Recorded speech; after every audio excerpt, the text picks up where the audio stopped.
नमस्कार दोस्तों। आज के इस वीडियो में हम तीन चीजों पर चर्चा करेंगे। पहला पोसीडॉन, दूसरा बुरेवेस्टनिक और तीसरा ट्रम्प का 2025 का न्यूक्लियर प्लान। कुल मिला के इसमें से ये जो पॉइंट्स हैं, फर्स्ट और सेकंड, ये यूपीएससी और स्टेट पीसीएस दोनों में प्रीलिम्स के लिए बहुत ही इंपॉर्टेंट टॉपिक है। पोसीडॉन क्या है पूछा जा सकता है, बुरेवेस्टनिक क्या है, और मेंस के पॉइंट ऑफ व्यू देखें तो ट्रम्प का 2025 का न्यूक्लियर प्लान क्या है, इसके क्या निहितार्थ हैं, क्या इम्प्लीकेशंस होंगे इसके, क्या इससे हथियारों की होड़ शुरू हो जाएगी, इस तरह के कुछ प्रश्न बन सकते हैं यूपीएससी या स्टेट पीसीएस द्वारा। नमस्कार दोस्तों, स्वागत है आपका हमारे यूट्यूब चैनल में। चलिए आज के वीडियो में समझते हैं चीजों के बारे में। आपसे रिक्वेस्ट है कि प्लीज हमारे चैनल को सब्सक्राइब करिएगा। सबसे पहले समझते हैं पोसीडॉन को। पोसीडॉन है क्या? दरअसल रूस ने हाल ही में एक तरह से कहें दो सुपर वीपन का परीक्षण किया। सुपर वीपन एक तरह से कहें, और सुपर वीपन क्यों है? क्योंकि ये दोनों ना न्यूक्लियर पावर्ड हैं। तो एक का नाम है पोसीडॉन और दूसरे का नाम है बुरेवेस्टनिक। दोनों का परीक्षण रूस ने ही हाल ही में किया है। पोसीडॉन क्या है? पोसीडॉन एक तरह से कहें कि सबमरीन टारपीडो टाइप का है, एक ड्रोन है। समुद्र में उसको जो पनडुब्बियां होती हैं उस पर उसको ले जाया जा सकता है, और समुद्र में कोई भी नेवल ठिकाना हो किसी दूसरे शत्रु देश का, दूसरे देश का, उस पे या फिर जो कोस्टल एरियाज हैं वहां पे जाके बमबारी कर सकता है। ये टारपीडो जो है ना, ये अपना न्यूक्लियर वारहेड ले जा सकता है अपने साथ। तो इसका ये क्या है कि एक खासियत ये है कि न्यूक्लियर पावर्ड है, यानी कि इसका जो इंजन है, एक तरह से ईंधन जो है, इसका जो फ्यूल है वो पारंपरिक फ्यूल नहीं होता, न्यूक्लियर फ्यूल मिल रहा है। तो न्यूक्लियर फ्यूल आपको पता ही है, सनलाइन सिद्धांत पे जब काम करेगा तो वो फ्यूजन के हिसाब से ना वो चलता जाएगा चलता जाएगा चलता जाएगा। उसका एंड तभी होगा जब उसका कंट्रोलर उसको समाप्त करना चाहे। तो कुल मिला के अभी जो परीक्षण हुआ वो लगभग 10,000 किलोमीटर के रेंज में इसका परीक्षण हुआ है, और 185 किलोमीटर, ये जो था 185 किलोमीटर पर आवर के हिसाब से चला ये पोसीडॉन। पोसीडॉन क्या है? न्यूक्लियर पावर टारपीडो है, समुद्र के अंदर चल सकता है और समुद्री ठिकानों पे साथ में कोस्टल एरियाज में बमबारी कर सकता है। किस तरह का बमबारी? तो न्यूक्लियर वारहेड को ले जाने में सक्षम है, तो न्यूक्लियर बमबारी करने में सक्षम है। इसकी जो एक और खासियत यह है कि दोस्तों ये समुद्र के अंदर इसको पता लगाना बहुत मुश्किल काम है, और यदि समुद्र में ब्लास्ट हुआ या उस कोस्टल एरिया में ले आके बमबारी कर दिया तो समुद्र में जो रेडियो एक्टिव सुनामी होते हैं ना, उसके उत्पन्न होने का खतरा बहुत ज्यादा हो जाता है। रेडियो एक्टिव सुनामी का मतलब ये हुआ कि इतनी भयंकर सुनामी कि मान लीजिए किसी कोस्टल एरियाज में किसी शहर पे हमला हुआ तो विद इन कुछ मिनट्स में ना वो पूरा का पूरा शहर पानी से डूब जाएगा, तबाह हो जाएगा। और रेडियो एक्टिव जो अलग जो उसका फैलेगा, उसका रेडियो सक्रियता, तो उसका अलग नुकसान है, और उससे जो लोग मारे जाएंगे वो अलग चीज है। तो पानी से भी मारे जाएंगे और उसके हमले से भी मारे जाएंगे, है ना, जो परमाणु बम का हमला होता है उसमें। अब आते हैं दूसरा बुरेवेस्टनिक पे। ये क्या है बुरेवेस्टनिक? ये तो हो गया न्यूक्लियर टारपीडो है, यानी कि एक तरह से कहें ड्रोन है, साधारण भाषा में समझें कि ड्रोन है, पनडुब्बी पे ले जाके आप हमला कर सकते हैं कहीं पे भी, समुद्र वाले इलाके। ये है बुरेवेस्टनिक। बुरेवेस्टनिक क्या है? ये लॉन्ग रेंज मिसाइल है। अब एक जा रहा है नीचे समुद्र से ऊपर हमला कर रहा है, दूसरा ऊपर से नीचे धरती पे हमला कर रहा है। ये है बुरेवेस्टनिक। ये रूस ने, इसका भी परीक्षण बहुत पहले से चल रहा था इन दोनों का, लेकिन ऑफिशियली इन्होंने हाल ही में अनाउंस किया। बुरेवेस्टनिक में क्या है? ये भी न्यूक्लियर पावर्ड है, क्रूज मिसाइल है, न्यूक्लियर पावर्ड है। न्यूक्लियर पावर्ड का मतलब ये हुआ कि जो इसका एक तरह से कहें पारंपरिक फ्यूल होता है किसी मिसाइल को चलाने के लिए, तो एक समय के बाद खत्म हो जाता है। ये सनलाइन सिद्धांत पे ऐसे काम करेगा, फ्यूल ही खत्म नहीं होगा। जब फ्यूल खत्म नहीं होगा तब क्या होगा? तो जब तक आप चाहें तब तक उसको हवा में रख सकते हैं, और जब चाहे फिर ले आके लक्ष्य पे मार सकते हैं। तो ये इतना खतरनाक मिसाइल, क्रूज मिसाइल बनाने का क्या तुक है रूस का, तो आप समझ सकते हैं। उस पर अभी आऊंगा, आगे चर्चा करेंगे इस पे। तो ये था पूरा इसका बुरेवेस्टनिक का। बुरेवेस्टनिक को ना दोस्तों रूस ने 2023 में ही परीक्षण शुरू कर दिया था, और 21 अक्टूबर 2025 को ऑफिशियली अनाउंस कर दिया कि हमने इसका सफल ट्रायल कर लिया है। ये इसको नाटो जो है, इसका नाम रखा है SSC X9 Skyfall. SSC X9 Skyfall इसका नाम दिया गया है नाटो के द्वारा। तो ये एक तरह से कहें ये भी न्यूक्लियर वारहेड ले जाने में, यानी कि परमाणु बम ले जाने में सक्षम मिसाइल है, और चल किससे रहा है? न्यूक्लियर ईंधन से ही चल रहा है। क्रूज मिसाइल है, परमाणु बम ले जा सकता है, तो जहां पे भी हमला करना हुआ हमला कर सकता है। इसकी एक और खासियत क्या है कि जितना एंटी डिफेंस सिस्टम होता है, जैसे आप इजराइल का आयरन डोम वाला सुने होंगे, अभी रिसेंट में चर्चा में भी था। इंडिया में भी जब पाकिस्तान और जब ऑपरेशन सिंदूर हो रहा था तो पाकिस्तान भी हमला कर रहा था, तो इंडिया के पास भी एयर डिफेंस सिस्टम है। तो इसकी खासियत ये है कि ये एयर डिफेंस सिस्टम को ना भेज सकता है। कई ऐसे रडार हैं हाई पावर्ड वाले, उनके भी पकड़ में नहीं आएगा। तो सोचिए, जो एयर डिफेंस सिस्टम को भेज दे रखा रडार के पकड़ में ना आए, तो ऐसे क्रूज मिसाइल का क्या हम परिणाम होगा, खासकर तब जब वो न्यूक्लियर पावर्ड हो, यानी कि परमाणु ईंधन से चले, और दूसरा परमाणु बम ले जाने में सक्षम हो। सोचिएगा, गौर करिएगा इस चीज पे। अब आते हैं दोस्तों रूस के हालिया कुछ और प्लान पे, जिसके कारण ट्रंप को अपना 2025 का न्यूक्लियर प्लान घोषित करना पड़ा। एक तरह से कि ट्रंप को बोलना पड़ा कि ट्रंप ने कि अमेरिका क्यों अब परमाणु बम फिर से बनाएगा। तो रूस ने ये दो काम किया, पोजिस्टोन बुरेस्टिनिक वाला, है ना, एक तरह से कहें सुपर वीपन का प्रदर्शन किया। दूसरा, अभी आपको पता होगा रूस यूक्रेन युद्ध चल रहा है, तो रूस यूक्रेन युद्ध में क्या हुआ है कि कई बार प्रत्यक्ष तौर पे या अप्रत्यक्ष तौर पे समझौता तो सब करने का प्रयास किए हैं, लेकिन डायरेक्टली इनडायरेक्टली जो वहां वेपन का सप्लाई है या फिर समर्थन की बात करें यूक्रेन को, तो हमेशा आप सुने होंगे कि यूएस का समर्थन खुल के मिल रहा है। फ्रांस और यूके, ये तीन और दो और देश हैं जो समर्थन दे रहा है। तो रूस ने अपने न्यूक्लियर पॉलिसी में रिसेंटली चेंज किया है। क्या बोला है कि यदि वैसा देश, जैसे कि अभी हम यूक्रेन को ही मान के चलते हैं, यदि कोई ऐसा देश जिसके पास परमाणु बम नहीं है लेकिन वो दूसरे देशों के साथ मिलकर, जैसे कि अमेरिका, यूके या फिर फ्रांस, उनके साथ मिलकर वो रूस पे मिसाइल से हमला करता है या फिर रूस पे परमाणु हमला करता है, तो फिर रूस किसी और को भी नहीं छोड़ेगा। किसी और का मतलब ये है कि सबसे पहले तो यूक्रेन को निपटाएगा, बाकियों को जहां जहां निपटाना चाहे निपटाएगा। उसके लिए उसने पोसीडोन और बुरेवेस्टिनिक तैयार कर लिए हैं। तो आप सोचिएगा कि इसका क्या परिणाम हो सकता है इस वाले एंगल से।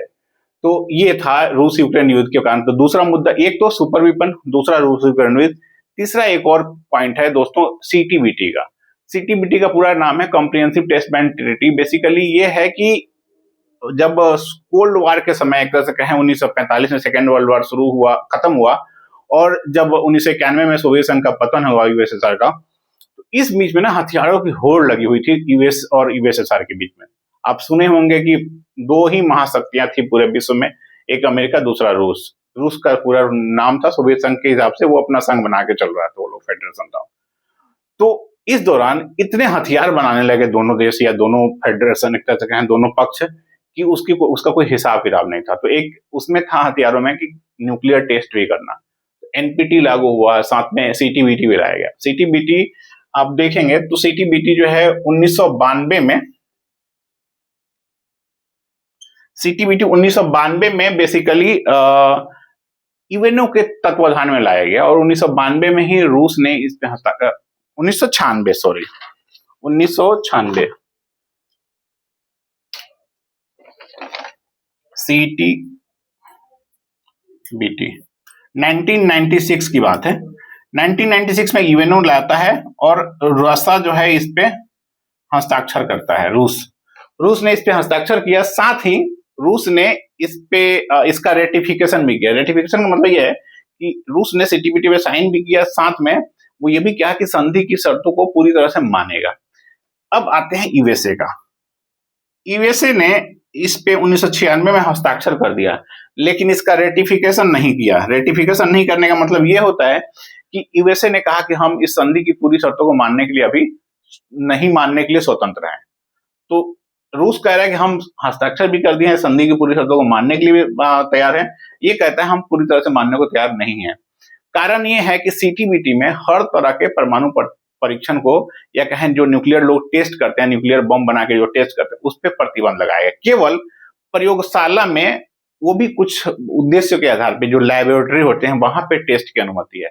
लैबोरेटरी टेस्ट एक तरह से कहें एक्सपेरिमेंट होता है, तो उससे बहुत ज्यादा रेडियो एक्टिव जो फैलने का जो डर होता है वो सब कम हो जाता है, विकिरण फैलने का डर कम हो जाता है। तो ये चीज यूएसए ने कहा कि ठीक है लेबोरेटरी में कर, लेकिन इसमें भी कई ऐसे प्रोविजंस थे जिसके कारण रूस को परमाणु, एक तरह से कहें परमाणु हथियार बनाने में, या फिर कहें कि अमेरिका को भी इन लोगों ने परमाणु परीक्षण करने में अक्षम हो रहे थे। और अमेरिका ने अपना लास्ट परमाणु परीक्षण किया था 1992 में, हस्ताक्षर हुआ है 96 में।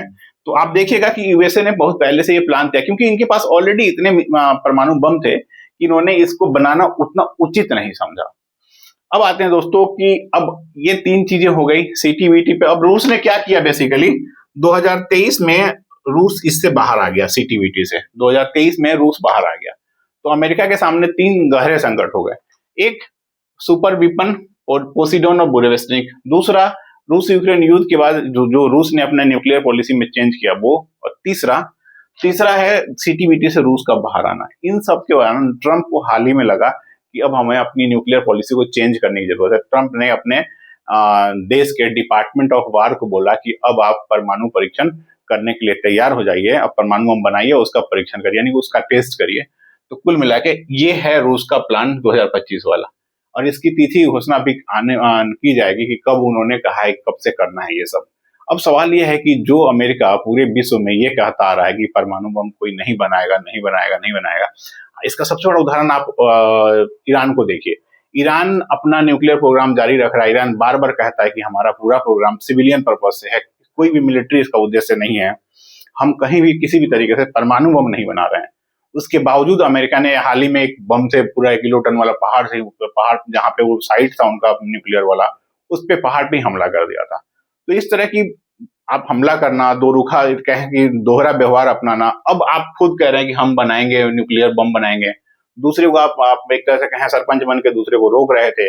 नॉर्थ कोरिया का एग्जाम्पल आप देख सकते हैं। नॉर्थ कोरिया जब परमाणु परीक्षण कर रहा था तो भी आपने उस पर कई तरह के प्रतिबंध लगाने और अलग अलग तरीके से उसको रोकने की कोशिश किया।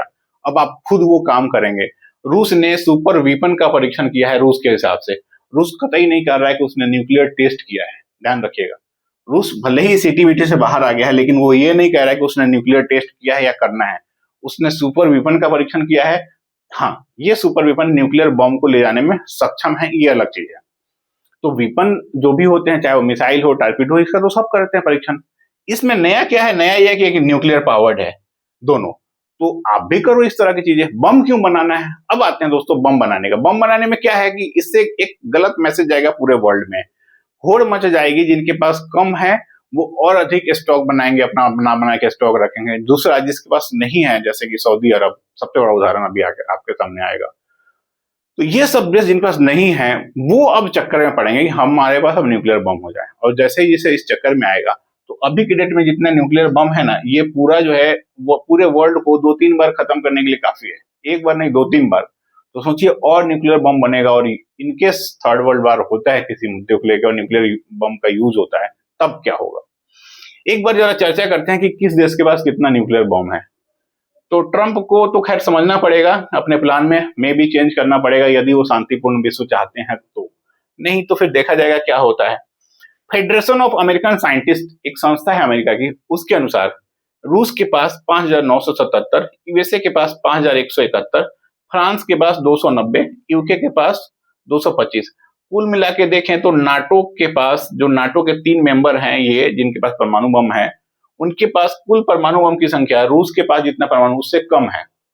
चाइना के पास 350, पाकिस्तान के पास 165, इंडिया के पास 160।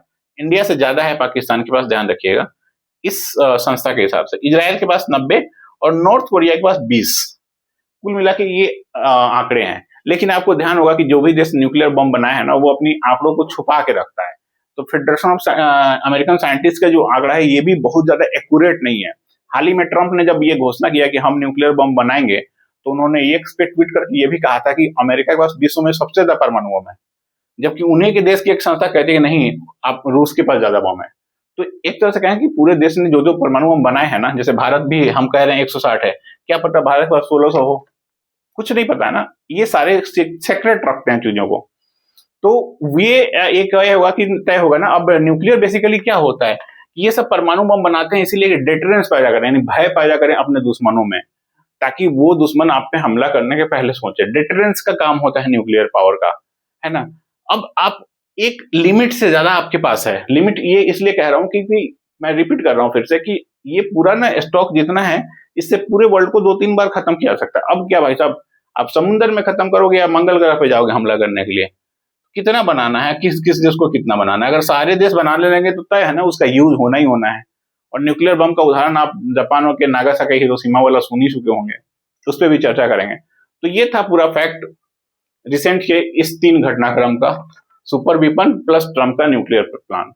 अब आप दोस्तों आते हैं एक बार न्यूक्लियर चीजों को लेके, कुछ फैक्ट्स हैं न्यूक्लियर टेस्ट को लेके, उस पर जरा चर्चा कर लेते हैं इन फैक्ट्स पे। अमेरिका ने सबसे पहले 1945 में एक प्रोजेक्ट शुरू किया था, मैनहट्टन। मैनहट्टन प्रोजेक्ट बेसिकली जुलाई 1945 में उसका असर दिखा। ये काफी सीक्रेट प्रोजेक्ट था। उसमें क्या हुआ कि अमेरिका ने अलामोगोर्डो नामक एक जगह पे, जो कि इसके यूएसए के न्यू मैक्सिको स्टेट में है, यहाँ पे इन्होंने अपना पहला परमाणु परीक्षण किया जुलाई 1945 में। आपको याद होगा उस वक्त वर्ल्ड वॉर 2 चल रहा था, 45 में चरम पे था। इवन अमेरिका के एक बहुत बड़े सैन्य ठिकाने पर्ल हार्बर पे जापान ने हमला भी कर दिया था। तो जुलाई 1945 में पहला परीक्षण करता है। उसके बाद 6 अगस्त 1945 को हिरोशिमा पर और 9 अगस्त 1945 को नागासाकी पर 2 परमाणु बम गिराए जाते हैं।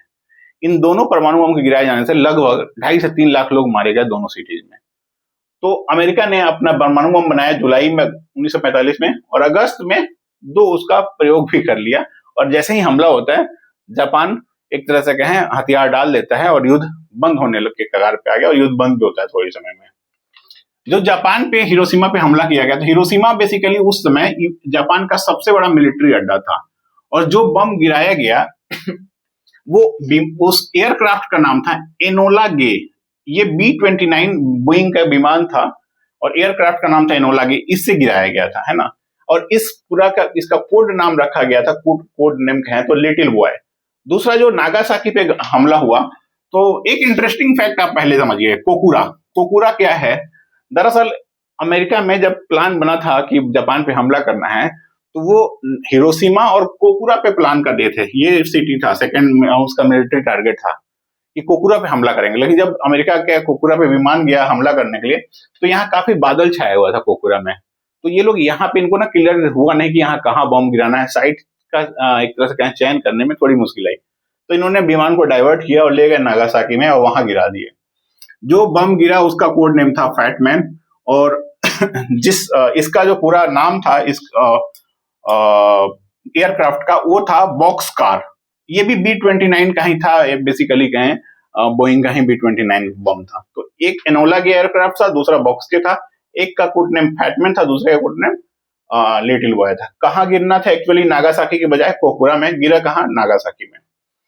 इस जो दोनों हमले हुए, इसके बाद जापान में जो लोग बच गए उनको हिबाकुसा कहते हैं। जो बच गए थे, जो सर्वाइवर्स जो थे, वो बेसिकली कई तरह के रोग से, बीमारियों से पीड़ित थे, जिसमें खासकर जो भी रेडियोधर्मी पदार्थ का विकिरण होता है उसके विकिरण से, जैसे कि अपंग होना या फिर कहें कैंसर से युक्त होना, कई अलग अलग बीमारियों से ग्रस्त थे।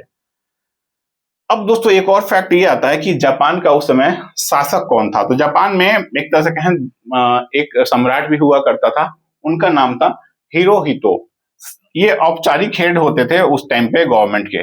वास्तविक जो सत्ता थी वो प्रधानमंत्री के पास था। प्रधानमंत्री का नाम था वहां पे कंतारो सुजुकी। ये थे कंतारो सुजुकी, जापान के PM उस टाइम पे जब हमला हुआ था। अब एक और फैक्ट पे आ जाते हैं। जब अमेरिका ने ये हमला किया था 6 और 9 अगस्त को, ये वाला और दूसरा, तो उस वक्त अमेरिका के राष्ट्रपति थे हैरी एस ट्रूमैन। और संजोग से देखिए, अमेरिका ने जब अपना पॉलिसी चेंज किया है, अब 2025 में न्यूक्लियर प्लान बनाया है, तो अब जो यहाँ के प्रेसिडेंट हैं वो हैं ट्रंप। थोड़ा सा इंटरेस्टिंग बनाने के लिए मैं बोल रहा हूँ, TRUM यहाँ से देखिएगा, ट्रूमैन का, TRUM ट्रंप का। थोड़ा सा कोरिलेट करिएगा, क्या कुछ ऐसा होने जा रहा है भयानक टाइप का। देखते हैं क्या होता है आगे। दोस्तों बेटर है कि वर्ल्ड में एक सब पीसफुल तरीके से रहें, कोई देश एक दूसरे पे न्यूक्लियर हमला ना करे, क्योंकि न्यूक्लियर हमला का प्रकोप हिरोशिमा और नागासाकी में देखा जा चुका है। कोकुरा के लोग धनी थे कि वहां पे बादल छाया हुआ था, नहीं तो नागासाकी का नाम हम नहीं सुनते, हिरोशिमा और कोकुरा का नाम ही सुनते हैं। मिलते हैं अगले वीडियो में। आपसे रिक्वेस्ट है कि प्लीज सब्सक्राइब करिएगा और हमारे चैनल को लाइक करिएगा। धन्यवाद।